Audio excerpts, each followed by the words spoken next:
নারীর উপর ক্রমবর্ধমান সহিংসতা ও অসম্মান প্রতিরোধে এই মৌন মিছিল। মিছিলে নারীরা মুখে কালো কাপড় বেঁধে প্রতিবাদ জানায় অপমানের। মিছিল পূর্বে সমাবেশে কথা বলেন বিএনপি নেতারা। বলেন, ফ্যাসিস্ট চলে যাবার পরে এখনো থামেনি নারীদের উপর নিপীড়ন। সমালোচনা করেন জামাতের আমিরের নারীদের কর্মঘণ্টা কমিয়ে আনা বক্তব্যেরও।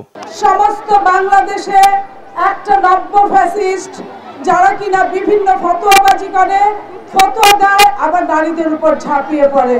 আমরা যদি ঐক্যবদ্ধ থাকি, আমরা যদি একত্রে থাকি, ইনশাআল্লাহ কোনো অপশক্তি আমাদেরকে রুখে দিতে পারবে না। আমাদের এই মৌনতা ভাঙার চেষ্টা যদি করা হয়, পুরো নারী সমাজ জেগে উঠবে। কথা বলেন বিএনপির স্থায়ী কমিটির সদস্য সেলিমা রহমান। ধর্মভিত্তিক রাজনৈতিক দল নারীদের কর্মঘণ্টা কমিয়ে ঘরে ঢুকিয়ে দেওয়ার চেষ্টা চালাচ্ছে বলে অভিযোগ করেন তিনি।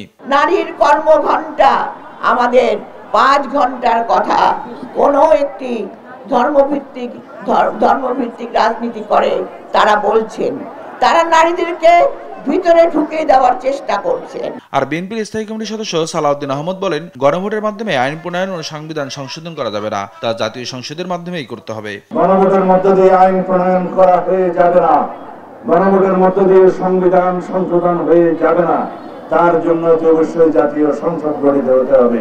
এ সময় যারা ভোটের নামে ধর্মকে নিয়ে ব্যবসা করছে তারাই নারী নির্যাতন করছে বলে মন্তব্য করেন সালাউদ্দিন। যারা ধর্মের নামে ব্যবসা করে, রাজনীতির ব্যবসা করে এবং বিভিন্ন রকমের জান্নাতের টিকিট বিক্রি করে রাজনীতি করতে চায়, ভোটের বৈতরণী পার হতে চায়, তাদের হাতে আজকে নারীরা নির্যাতিত হচ্ছে।